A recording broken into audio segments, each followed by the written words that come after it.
antes de tudo, todo efeito hormonal e de neurotransmissores, ele está sujeito a um polimorfismo genético muito grande nas diversas formas de metabolizar esses hormônios e responder a eles. E quando a gente traz à tona estudos que mostram que é unânime, a pílula bloqueia o eixo do cortisol, porque ele induz um estado, parece induzir, isso são hipóteses ainda, os efeitos são incontestáveis, os caminhos ainda estão sendo melhor compreendidos. A mulher sob o efeito da pílula, ela tem um status que simula um estresse crônico, com cortisol baixo, que não responde... simula... peraí, então deixa eu ver Vamos se eu lá, entendi. é isso aí. Ela fica com cortisol baixo, medindo, mas o comportamento é como se fosse um cortisol alto. Exatamente. É isso? Ele induz essa realidade, não se sabe como nem porquê, mas ele induz primeiro ele coloca você nesse estado de que parece ser uma hiperexcitação do sistema e depois o de fadiga. As mulheres com pílula, elas já foram testadas inclusive sobre nível de cortisol basal e resposta aos hormônios que estimulam o eixo. Para a galera se entender melhor, esses hormônios são chaves que se ligam a fechaduras, são mensagens que chegam para o receptor que disparam os sinais e eles são regulados no corpo por um mecanismo, né, muito bem alinhado. Então, o ACTH... O CRH, é produzido no hipotálamo, ele vai para a hipófise, que produz o ACTH, que vai para a suprarrenal e induz a produção de cortisol, que desperta você para a vida. Se você, portanto, recebe uma descarga exógena, alguém administra em você CRH ou ACTH, o seu cortisol sobe, você entra num estágio de alerta e muitas reações são disparadas. E uma delas é subir o cortisol, né? E mudar a frequência cardíaca, pressão, atenção, mobilização de glicose para o sangue para você lutar ou fugir, em participação com o sistema nervoso que libera uma descarga que a gente chama de adrenérgica, que é a famosa adrenalina, que vai fazer essas alterações correlatas ali e te preparar para a luta, né? Então, isso é muito bem-vindo, isso é fisiológico. Essa resposta do sistema nervoso autônomo, ela não é bloqueada, então a mulher sente a pressão, literalmente. Mas a resposta do cortisol é totalmente bloqueada. Ela recebe ACTH exógeno, ela recebe CRH exógeno e ela não sobe o cortisol. E aí os estudos viram isso por acidente. Eles estavam vendo a capacidade de resposta das pessoas ao estresse. E o pesquisador, no final das contas, ele colocou na apresentação dele que ele excluiu as mulheres do estudo, porque a maioria delas, por acaso, usava pílula, e ele viu que o cortisol estava sendo bloqueado e ele não conseguia analisar a resposta nessas mulheres. Disso, os outros pesquisadores em sexualidade e comportamento começaram, calma aí, será que isso é unanimidade? Aí começou a testar. Aí fez esse ACTH, o CRH e viu, realmente não responde. Ou cai até.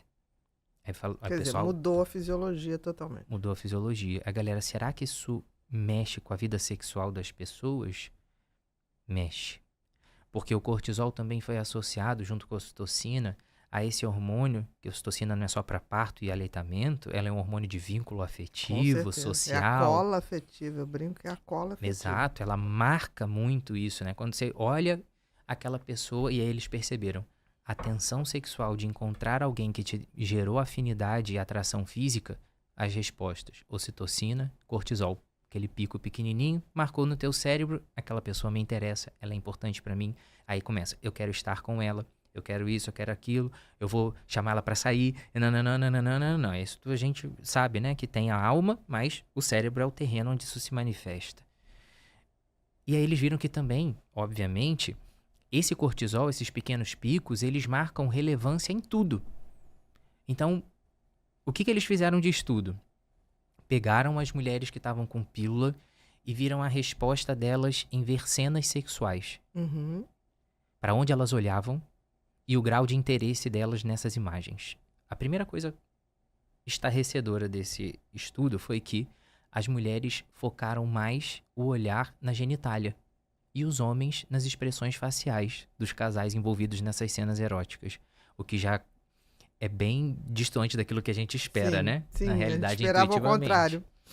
E aí, quando eles foram testar a diferença de atenção nessas cenas, comparando as mulheres com e sem pílula, a atenção das mulheres é muito maior sem pílula, No todo. no todo. E o olhar das mulheres com pílula começou a sair daqueles elementos de sexualidade e olhar detalhes da cena que não tinham nada a ver com o sexo em si.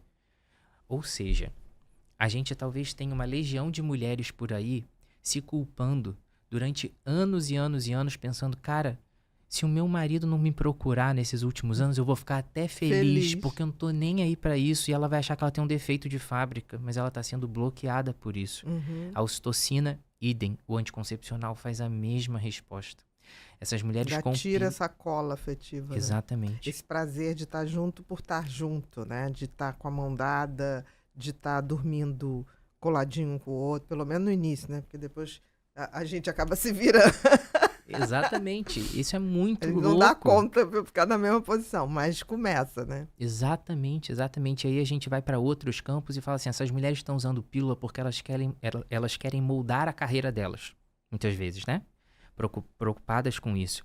Aí você vê, será que esse efeito da pílula no cortisol faz com que elas sejam menos engajadas em atividades intelectuais? Ou prestem menos atenção nas coisas importantes que a gente tem que ter no trabalho. Exatamente. E a visão do todo, né? Porque você no trabalho, com raro, até nós médicos, nós não trabalhamos sozinhos. Exatamente. A gente trabalha, no mínimo, com secretárias, no mínimo com colegas que a gente troca ideias, que a gente ou troca pacientes e tem que falar. Quer dizer, a gente não tem como. Se você tem isso cronicamente, como você está falando, do uso da pílula, provavelmente a gente perde essa capacidade de exercer esse comportamento mais social. Exatamente. E que é fundamental, né? E aí o que os cientistas fizeram? Vamos pegar um quebra-cabeças gigante em que as peças não se encaixam totalmente. Não tem como resolver esse quebra-cabeça e vamos dar para 2 grupos de mulheres, com e sem pílula. Vamos ver quanto tempo elas Quebra-cabeça persistem. mesmo, literal. Quebra-cabeça. Real. Senta nessa mesa e vamos montar esse quebra-cabeça, senhora. E eles compararam o grupo das mulheres com e sem pílula. As mulheres sem pílula desistiram primeiro de montar o quebra-cabeça. Então é como se esse bloqueio, além de dar alterações comportamentais de cunho sexual, dá também uma perda cognitiva que provavelmente ocorre com todo mundo que tem cortisol alto cronicamente. Exatamente. É aquele cara que se engaja menos no trabalho. Só que essa mulher tá tomando a pílula porque ela quer engajar na carreira. Entendi. É claro que nós não somos pequenas máquinas que liga e Sim, desliga mas tudo cortisol. isso são fatores que têm que ser analisados. Exatamente. E colocados na mesa. Porque pode ser que isso tudo não faça o menor sentido para alguém. Ok? O ser humano Isso. tem essas diferenças. Perfeito. Pode ser que isso seja muito bom para uma mulher. Faz sentido para mim. Pode ser que a outra diga, não faz o menor sentido. Exatamente. Eu estou transando com muito prazer com meu marido, tomando a pílula. Eu estou ascendendo profissionalmente, para mim tá tudo bom. Aí você vai lá, ela tá toda organizada metabolicamente. Ok. Isso aí. É só uma questão que temos que ver, porque nós somos bichinhos complexos e diferentes. Não quer dizer que isso é uma regra para todo mundo, mas há de se ver. Exato. Quando a gente não tá falando... Quem tem olhos de ver. E vale esse adendo de quando a gente está nesse campo da discussão da evidência científica, isso não pode ser acalorado. Então, antes de tudo, todo efeito hormonal e de neurotransmissores, ele está sujeito a um polimorfismo genético muito grande nas diversas formas de metabolizar esses hormônios e responder a eles. Então, essas alterações são variáveis. Nada vale para todo mundo 100%. Exatamente. É importante que a gente fale isso, porque as pessoas falam, mas isso não tem nada a ver comigo. Talvez não tenha nada Exato. a ver. E você tá não tudo é um bem. alienígena. E você é um ser humano. Né? Exatamente. Tem a ver comigo, tá tudo bem também. Então a gente não pode separar as pessoas, porque as pessoas são diferentes. E a gente tem que estudar no sentido de abranger quem está sofrendo. Se a pessoa está bem, fazendo sua reposição, usando, não tem problema. Se não tem risco de trombose, não tem problema. Se não fuma. Eu me lembro que no pronto-socorro, quando eu trabalhava no pronto-socorro, chegavam muitas vezes mulheres com trombo. Eu falava, você fuma? Fumo. Você usa pílula? Assim, por quê? Aí você vai falar, tinha gente que não tinha nada disso. Mas 85% tinha, entendeu? Você tá em risco. Aí tem 15% que não. Ok. Isso. Mas a gente não pode se livrar dessa discussão. A gente sabe que isso não vale para todo mundo, mas toda e qualquer mulher que vai tomar a decisão de Tem que se saber expor a disso. hormônios tem que saber disso Exatamente. antes dela Você escolher. tem que dar esse poder, Exatamente. né?